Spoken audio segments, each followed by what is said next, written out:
So you're trying to eat a healthy plant-based diet, but now it's time to go to a restaurant. What are you gonna do? We'll give you our 2 cents about it. Stay tuned. Hey everybody, this is Dylan. And this is Reeves. We are all about helping you to simplify your healthy whole plant food diet, which means you're generally cooking for yourself, free of the animal products and the processed junk, no oil, very, very low, if not none at all, of salt and sugar. That is how you achieve real health, and you get weight loss as a side effect. That's just pretty handy. Our whole channel is full of recipes, recipe ideas, meal inspiration, plant rants where Dylan sits and educates you, talking all about that. But every once in a while, you gotta go to a restaurant, or you want to, and you'd like to do it healthy because maybe you don't want to cook at home. I'm all about helping people to make the recipes so fast and easy that it's honestly simpler to just make the food really quickly than go out. I always try to tell people to treat a restaurant like a truly special occasion because the chances of you actually getting a healthy meal are very, very slim. I barely even try, but we'll get into all those details. We've got some really good tips for you on what to do when you are going to a restaurant. A little bit of background on restaurants. They are not designed to feed you. They are designed to give you a mouthgasm, an exciting moment of bliss where you don't have to think about everything. People are waiting on you so you don't have to clean up. It's not just about the food, it's about the feelings. And that is the problem, frankly. Restaurants are built on capitalizing on your taste buds. So they want you to come back for more and not go to a place down the street. And you know how they do that? Sugar, oil, and salt, the things that we avoid. They don't tell you what's in the food. They give you a few choice ingredients on the menu, and then you just gotta hope. Or you can do these tips to some extent, but first of all, you have to decide going into the restaurant environment, what kind of person are you? Are you just gonna go and try to order something that's on the menu that happens to be vegan or plant-based? Are you gonna go and you're gonna try to ask a few questions and make it healthy? Or are you gonna like really care about it being absolutely perfect, and you're gonna be that person in your group that is asking a million questions, and if it comes out a little bit wrong, you're gonna make a big stink about it. These are the 3 different, I feel like, categories of restaurant eating. Should we dive into these tips? Yeah, let's dive in. Number 1 is to fill up beforehand, especially if you're going to something that's like a work function or someone that's a longtime friend of yours you haven't seen in a while, and the restaurant was chosen by them and you just don't know what to expect. Have a big meal beforehand. You can always get a side salad and kind of nibble on it and play along. And if somebody asks you, oh, you're not really that hungry today, or why didn't you get something bigger, just blow it off. I had a big lunch, and then you don't have to really address anything. Yeah, this works best when it's a larger group. If it's just one-on-one, it could be offensive to that person because you're like meeting for a meal of food and you're just gonna have a salad. Yeah. So that's tricky. But if it's a bigger group, then definitely nobody's really gonna notice as much. Eat a whole bunch beforehand, and then you will at least not fall in the trap of ordering the rich junk off the menu as it's listed. I was gonna say that too, because if you do go full, you're less tempted by the thing that might actually be vegan on the menu but is totally junky. A lot of places will have some sides and simple things that you can order so that when you're already full, you can get just a side of steamed veggies or things like that. So you've got something on your plate in front of you, even though you're not that enthusiastic about actually doing the restaurant meal. Tip number 2 is to choose compliant restaurants. This would be like sushi. You can easily get some veggie sushi. Sure, they might put a little bit of sugar or salt maybe in the rice, but like it's pretty damn clean. You can get veggie sushi rolls like an avocado, cucumber, asparagus rolls, things like that. Some of those kinds of places might also have like a tofu veggie soup, which will be very salty, but might not have oil floating all on the surface, which is nice. The one we go to has like a Weight Watchers menu, and they do have a really healthy tofu veggie soup that I like to get, but it is salty. They also have, you can just get steamed veg on white rice and doctor it up however you want. So. Yeah, you could just get some hot sauce, maybe put a little bit of soy sauce on. It's really hard to get salt-free in any restaurant. So that is one thing that you're probably gonna have to give up on unless you're really truly just ordering a green salad or steamed veggies. Another great option for this would be like a Mongolian grill. This is not a great place for like having a fancy sit-down meal, but if you're just wanting to go grab food and not have to cook for yourself, you can usually do this oil-free. They've got all the veggies in the bar, and then you can get an allergy card or tell the cook that you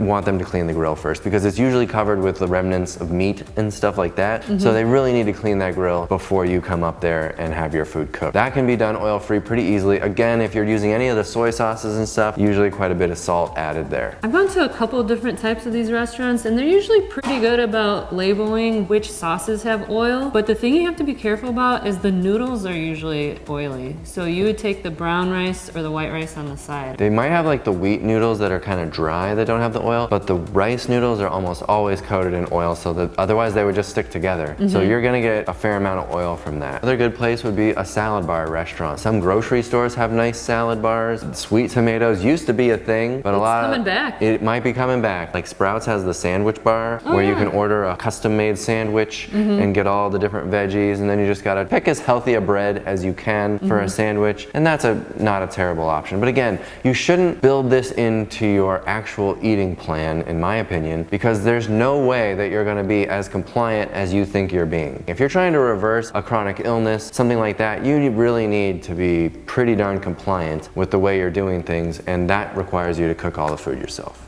Not only that, but it just so happens that not only is this the healthiest diet on the planet, it's also the cheapest diet on the planet. So when I go out and I spend $14 on a salad I could have made at home for $3, it kind of hurts a little bit. That's a good point. It's not great. Everywhere you go, even for 2 people, it's hard to spend less than $50. You might be one of the lucky people that lives in a place that has an actual oil-free restaurant. And if you do, that's awesome. Or usually if you have a raw vegan restaurant, those can be a safe place to eat as well. Even here, we don't really have a dedicated oil-free restaurant. If you're in a position where you just never cook for yourself and you want to pay somebody else to do it, then you could get to know the cook and really get them to start making recipes. My dad goes to this place and he took them our cookbooks and they cook our food for him because he goes there regular. He tips very well, and that's one thing that you really got to remember. If you're going to ask for a bunch of special stuff, make sure you're tipping, please. The only other thing to avoid all of the awkwardness if you're in a group would be you could call ahead. You can call ahead and ask questions about the menu items. Can they be made special for me? And that way when you get there, you can just say, hey, I was the one who wanted that XYZ dish. You know, sometimes that works, but honestly, I don't trust people. And it's not that I think that they'd be lying to me, it's just that I think that they're not knowledgeable enough about this very special diet to actually answer truthfully because they just don't know. You could try your best because it matters to you, but at the end of the day, you should assume that you're poisoning yourself, and that's going to be the simplest way of thinking about restaurants. Tip number 3 is you can bring your own condiments and add-ons, especially if you're going to a place like a salad bar. Yeah, you could take your own Well Your World salad dressings. We used to take an avocado to sweet tomatoes because they didn't have avocado in that salad bar. It doesn't work at very many places, so this is kind of a niche tip.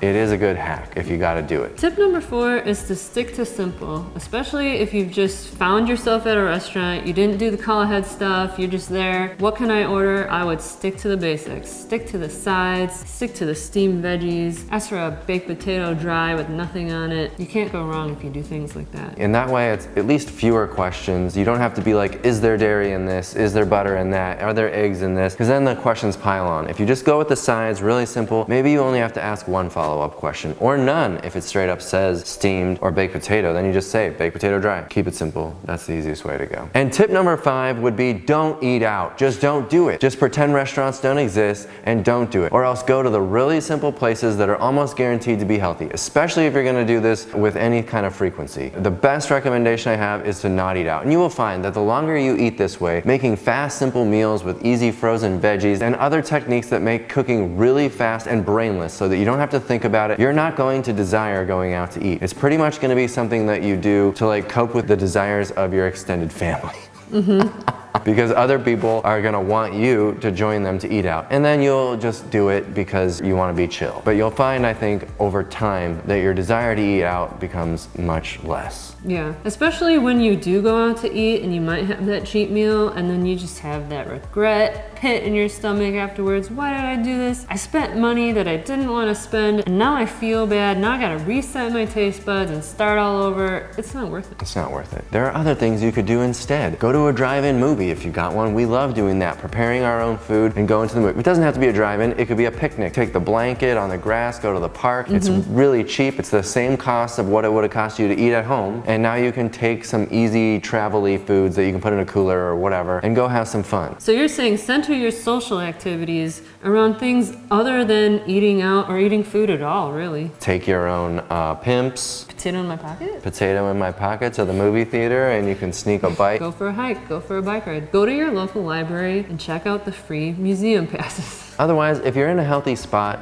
just call it a cheat day and make it really infrequent. But if you're a person who needs to be totally compliant, this does not apply to you. Are you gonna fall into the pleasure trap and eat out for 2 weeks? Yeah. Then that is a high stakes activity. If you can totally go out 1 day a month and have a cheat day and go back to business as usual, then good on you. Maybe you can do it once in a while, yeah. Just remember before you go out that the restaurant is your nemesis. They are not on your team. All they want is for you to order as many things off the menu full of richness and calories so that you keep coming back and have this fun mouthgasm experience every visit. If your motivation for going to the restaurant is to save time because you're tired, try our fast, easy meals. The whole point of this channel is to show you how easy it can be to eat a healthy whole plant food diet. Try, for example, our potato corn chowder that Reeves came up with, which is frozen potatoes, frozen vegetables, some seasoning, and boom, you've got a meal in literally 10 minutes. Faster than you can even get to the restaurant and back, let alone the time it takes to sit there and eat. And if you have the money to eat out, you have money to check out our website for our super time-saving products like our cheese sauce. You can make mac and cheese in 5 minutes, our red sauce over pasta,